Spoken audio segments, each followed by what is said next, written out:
તો ફાઇનલી જો મિત્રો હવે આપણે બ્રિજ ક્રોસ કરીએ છીએ એટલે આપણી પરિક્રમા પૂરી. પાછી વખતે જોઈએ હવે કેવું છે,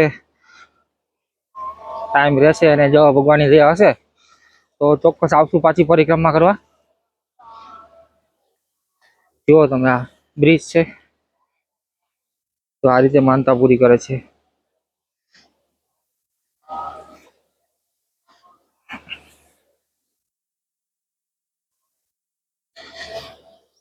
શ્રદ્ધા હોય ને તો 100% તમારી માનતા પણ પૂરી થઈ જાય, તમને ખબર પણ ના પડે. એમ શ્રદ્ધા હોવી જોઈએ ભગવાન ઉપર કે ના અમારી માનતા સફળ કરજે.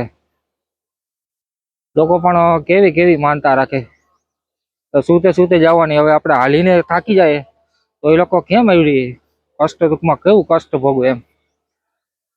પણ ભગવાન એના ભેડા હોય એટલે કઈ વાંધો ના આવે.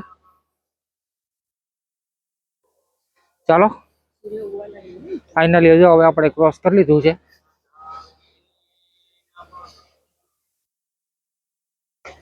પાછું કઈ હશે એવું કઈ ચોક્કસ આપણે બીજો વિડીયો બનાવશું, તમને બતાવશું.